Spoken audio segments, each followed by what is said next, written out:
And now on BBC One, we journey back in time to the days of the Somerset and Dorset Railway with enthusiast Mike Arlett.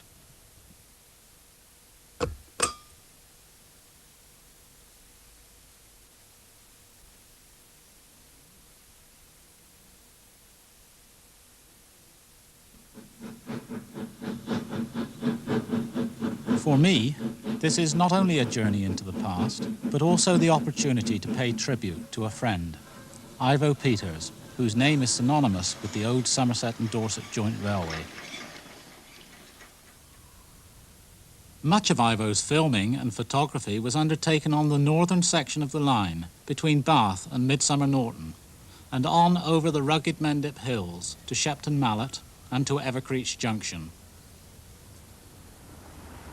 The Midland, a reminder that, in addition to Brunel's Great Western, the city of Bath was once served by the Midland Railway, here at Green Park Station, perhaps better remembered as the northern terminal of the Somerset and Dorset line, and full of memories for me.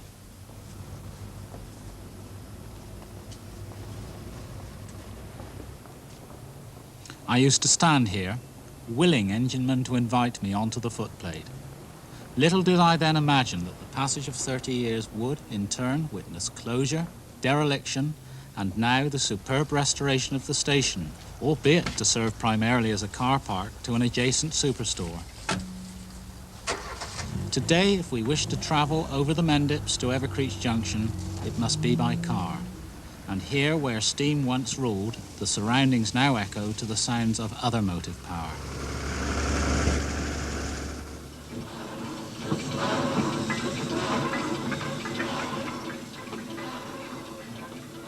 To most people, the Somerset and Dorset was a holiday line.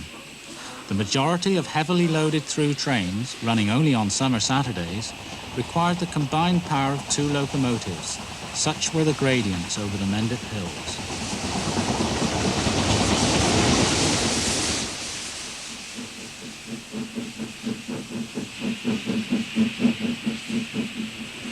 But the pride of the line, the Pines Express, ran daily throughout the year, Sundays excepted, between Manchester and Bournemouth.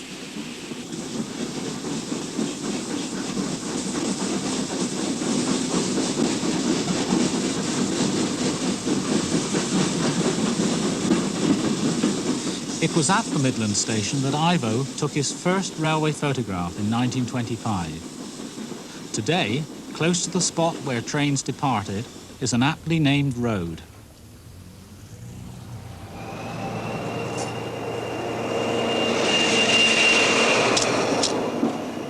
For nearly 60 years, until his recent illness, Ivo has recorded the changing railway scene throughout the British Isles.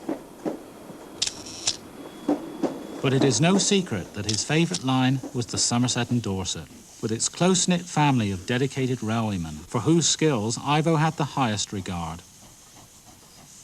Many were to become his friends, and still visit or correspond with him at his home in Bath. Amongst them, fireman Peter Smith. Because I was photographing on the S&D before Peter appeared on the scene, and my first photographs of Donald were with your predecessor, Peter, Frank Stickley. Yes, that's right. Who was Donald's fireman. And then you appeared. Yes, it must have been through Donald I met Peter. Yes, I think I first met you at Bath Green Park because you were then in the habit of issuing out photographs that you'd taken perhaps a week previous to drivers and firemen, and used to have extra prints done for us. And I believe we ran in one day on the Pines, and you were on the end of the platform, and said, "Oh, here you are, some photographs for you." Something I took last Saturday, and that was our first meeting. This would have been in about 1954. Peter's old driver, Donald Beale, is also commemorated here in Bath, where, in 1919, he first joined the Somerset and Dorset Railway. When filmed by Ivo in 1962, Donald's locomotive handling over the S&D was already becoming legendary. Well, he was a charming man, and yet nearly all the drivers on the S&D were charming people. It was very, very rare to find someone who wasn't pleasant. Yes, Donald, of course, was an absolute charmer.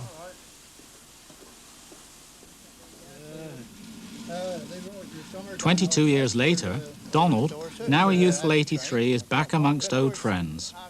His fireman Peter Smith and colleagues David Massey and Ray Stokes, both ex-S&D enginemen. When they extended the service, well, Evening Star was running around with 3 coaches on. John Thorne took 10 up last Saturday with a 9.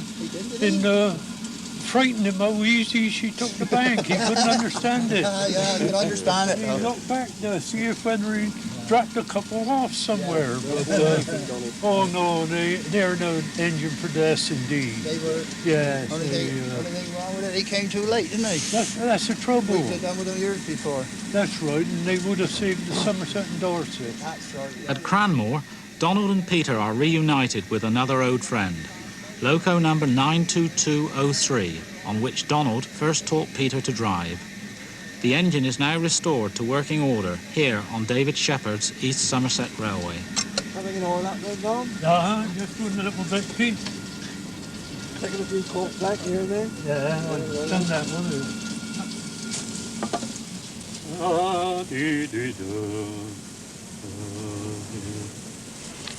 Go on then, Donald. Come and show us how it should be done. Right on.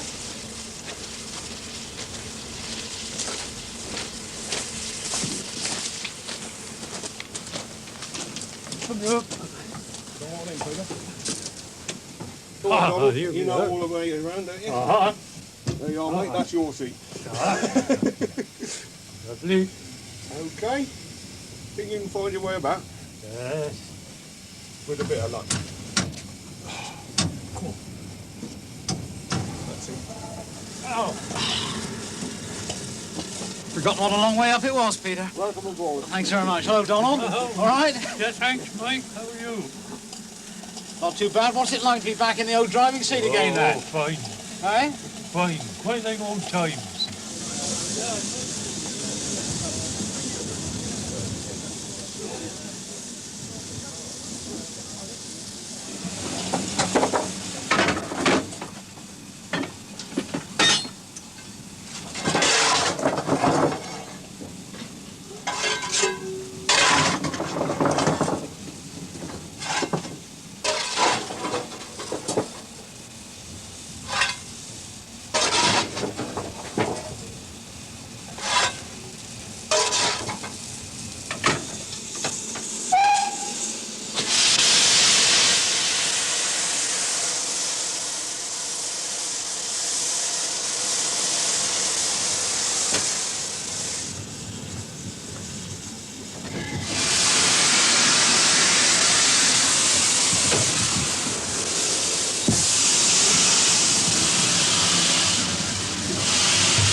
Setting off from Bath, first of all you came to Bath Junction, then you had to climb out of Bath, which was 1 in 50, climbing up to Devonshire Tunnel.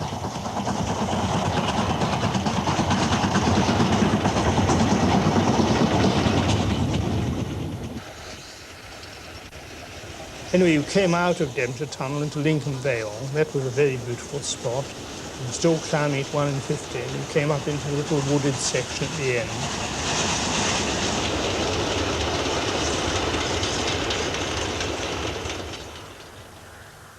In the early spring, Peter and I decided to revisit some of Ivo's favourite line-side locations between Bath and Evercreech Junction. We headed first to the summit of the 2-mile climb out of Bath at the southern end of Lincoln Vale, an isolated and, in summer, a picturesque location. Right. And often we used to see them across here in the field, of course. We used to take broadside shots of us on the Pines Express. Yes, well, that was possible in those days, but it wouldn't be now. I mean, that was all grass then, wasn't it? It was all overgrown now, trees and so on. It's incredible, really, to come back and see it. Yeah. Oh, look, there's the old brick base to the linesman's hut that was situated there. Yeah. Of course, when the line was first opened in, was it 1874? Right. It was single track all the way down to Evercreech, wasn't it? Well, yes, but of course, later on, much of the line was doubled. The favourite spot of mine there was just above the entrance to Combe Down Tunnel. And in the spring, when the spring green was about on the trees, it was quite delightful. Amazing when you think, Peter, the entire 26 miles from Bath Junction down to Evercreech were built in just 2 years. Yes, it was amazing. Incredible feat of engineering, really, wasn't it?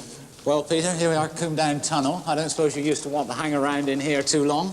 Well, not really, Mike. I mean, this tunnel was just over a mile long and extremely restricted bore. If you had a large engine, it was only about 12 inches from the top of the chimney to the roof. I suppose that explains this, the old build-up of the soot. Well, I think I probably contributed to some of that. You reckon you put half an inch of that on there, do you? I probably do, in actual fact. But of course, this tunnel and the similar Devonshire tunnel, they were really bad for footplate men because they were on steep gradients. And of course, the engine would be labouring for a tunnel like this. I mean, this particular tunnel, if you're on a northbound freight, you would be travelling pretty slowly through here. And the engine would be working extremely hard. And of course, all the exhaust fumes would be going down off the chimney and choking the footplate crew. And it certainly wasn't pleasant at all.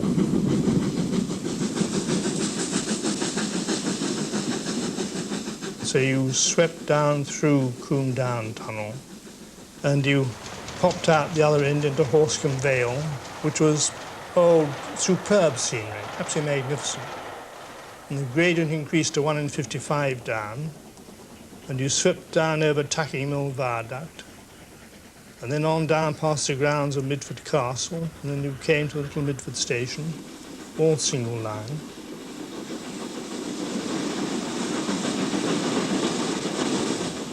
Well, to me, Peter, of course, this was the most picturesque section of the entire line, down through Midford Station and along the Midford Valley. Well, of course, Mike, you're biased, aren't you? I mean, you used to work the signal box here, didn't you? So they tell me. Well, better not say too much about that. No. Ah, look, Peter, they've taken down the overgrowth here, and that's the sort of view you used to get all the way along through the length of Midford Station, which we're approaching now. And there's the old Great Western line from Limplestoke to Camerton over on the bridge there. Oh, yes. Where they filmed the Titfield Thunderbolt in 1952. I remember, yes. No, I think actually the first photograph of Ivo's that I saw was taken at Midford. I thought then, what a marvellous place, how beautiful. And it still is, isn't it, Mike? It is, yeah. Yeah, even the sun comes out at Midford, you see. But of course. Let's walk on down and try and find the station. Right. Oh, just along here, Peter, is where one of the signal wires used to run underneath the platform. Yeah, there's the pulley wheel just there, you see. Oh, yes, there it is. We used to work all the expresses to Bath, and so we used to flash through here at some speed, and we didn't see the incidental details, if you like. I know, you used to come through a bit too fast sometimes. You used to rattle the windows in the box, Peter. Oh, is that right?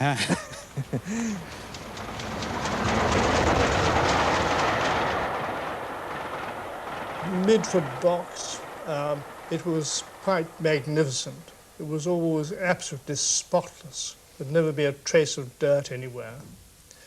And the brass was cleaned every day, and the floor was polished at least twice a week. And this was done mainly by two signalmen, the late Percy Savage and the late Harry Wiltshire. Sadly, they both died now. But Percy and Harry, two absolutely charming people, gentlemen in the true sense of the term. And what absolutely staggered me was that the very last day the Somerset and Dorset was open, all the brass was cleaned, the floor was polished, just as usual.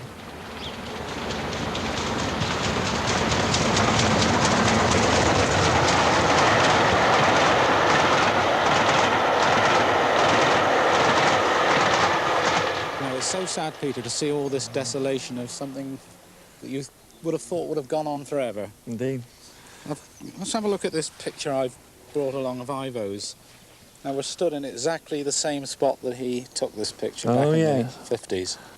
Well, the old viaduct's still there, Peter, and the pub. Let's go down and have a pint. Never mind the pint. Mike, I thought you were going to tell me about your courting days in the signal box at Midford. Ah, well, I promised Sandra we wouldn't mention that.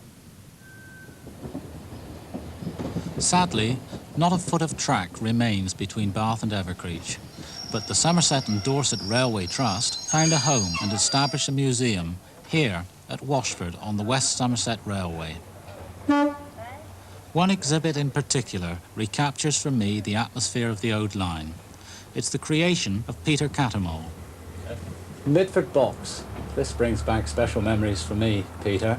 How on earth did you manage to recreate this so accurately?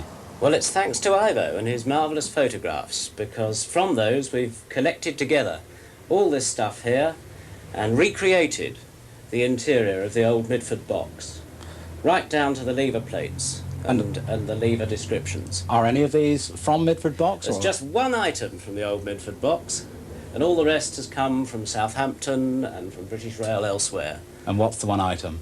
One item's number 14 plate. Oh, the old up inner home. Yes. That's right. Yeah. And all the brasswork we polish up, and most of it works now. And whether you would like to try your hand at reliving 25 years ago in our box here. Well, we'll have a go. Let's see if we can put a down train to Wellow. Well, there's the duster. You take it over. Yes, indeed.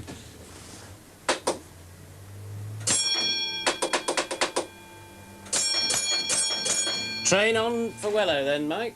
Right, let's have a go. Long time since I've done this. A little bit easier to pull than they used to be. Yeah, I thought they might be. Don't forget your number 4. No. And then there's a big pull coming up for the distant. Over she goes. That's it. What have we got in here, Mike? Well, Still a little bit missing, I see.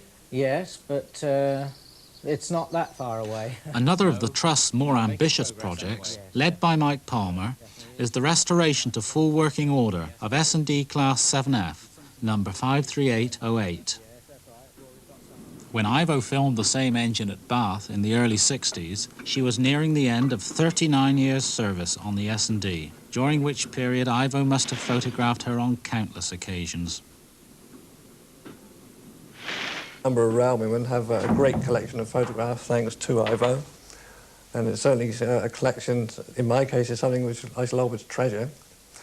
And also we were always pleased if we had the opportunity to give him a footplate ride, which Donald, Bill and I did on a number of occasions. It made me feel very humble at times, the way these expert railwomen would welcome me sort of with open arms. I was a pure amateur. And yet, wherever I went on a Saturday, I'd be, say, welcomed with open arms and had delightful treatment by all and sundry. This is the camera I used, which was Bell & Howell, and I did all my filming in 16mm and all in colour. Most of my shots were done on a tripod. Very early on, I'd been given a lecture by a professional saying, Ivo, you must remember that what you are filming is doing the moving, you are not. And I was also given very wise instruction early on about practicing panning. Panning is where you swing the camera on its tripod, keeping as closely as you can, focused on the engine. It's a one sweet swing through. The slightest hesitation or the slightest jerk in panning, and when you see it on the screen, you'll be horrified, think, gosh, what have I done? The once picturesque Midsummer Norton was a frequent winner of the Best Kept Station competition, an award it well deserved, as each summer the station was bedecked with superb floral displays.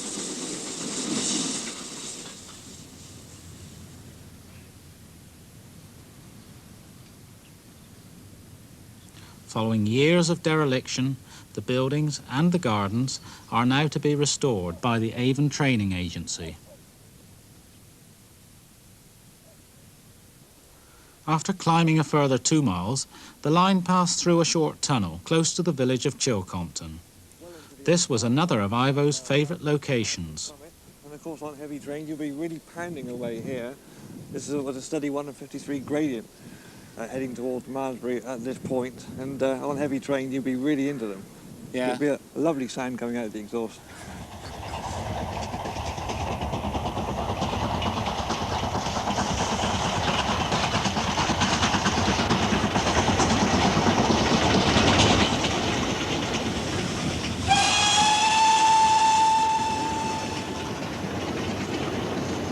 I suppose a steam engine is the nearest from mechanical thing to a living creature.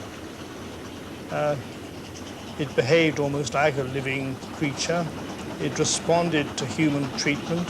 If it was well fired and well driven, it would repay that handsomely. And equally well, it was a very faithful machine.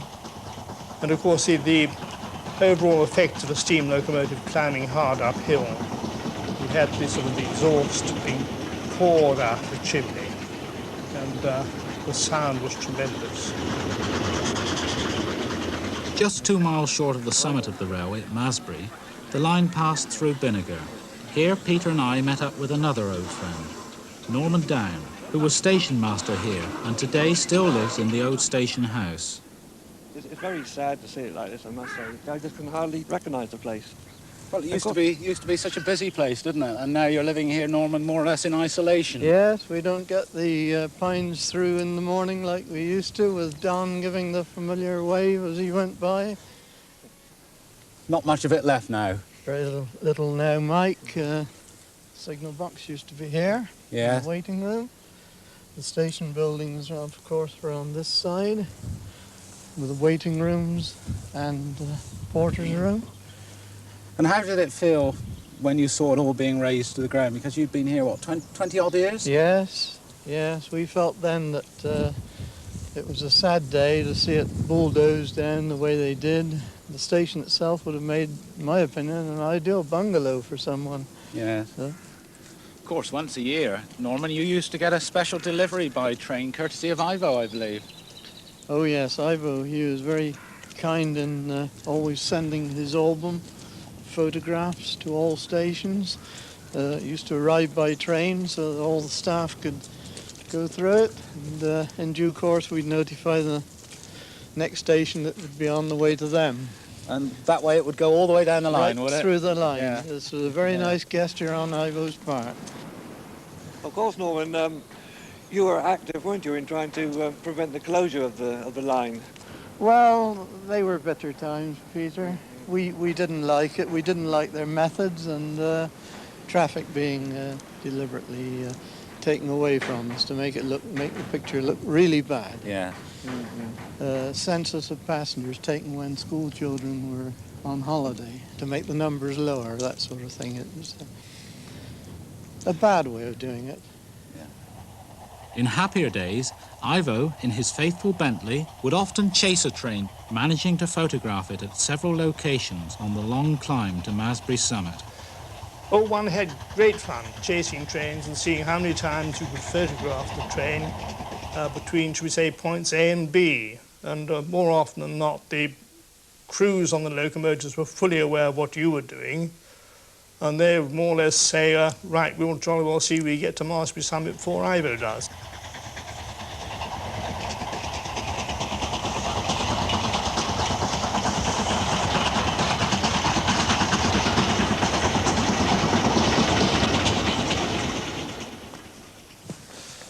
Well, we've come 8 miles uphill from Radstock, Pete, and this is again one of Ivo's favourite locations, but not on a day like this, I would imagine. Well, I wouldn't think so. I mean, the weather today is absolutely abysmal, isn't it?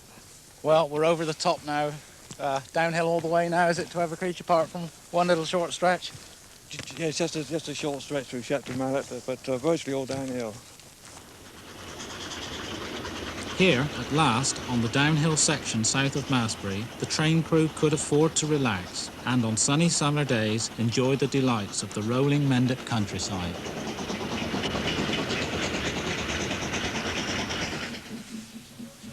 Evercreech Junction, where once passengers could change trains for stations to Burnham-on-Sea, Bridgewater, or even Wells.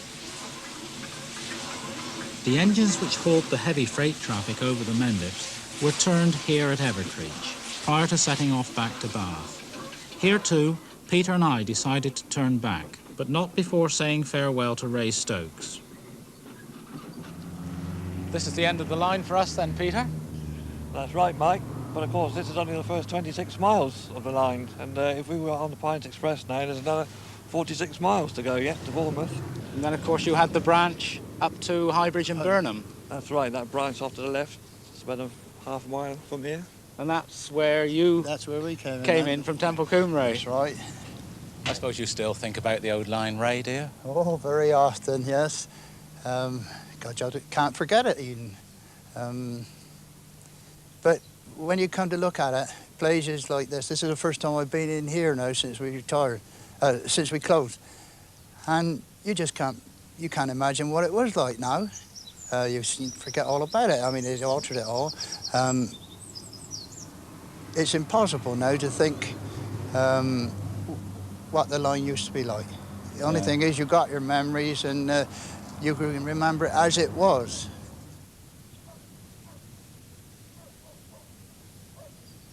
On our way back to Bath, I took Peter to one final location, the viaduct at Pressley, just south of Shepton Mallet. Well, Peter, I've brought you up here at Pressley just to have a look at this. My word.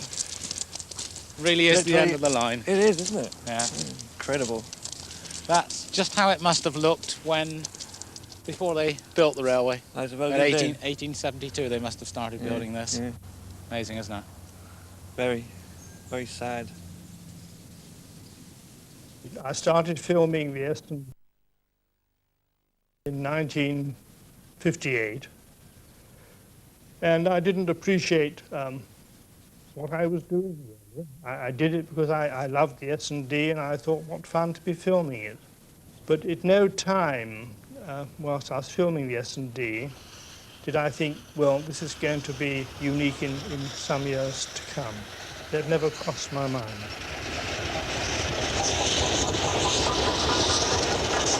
It helps me go to sleep sometimes. Instead of counting sheep, I picture myself now working a train from Evercreech Junction up over the Mendips.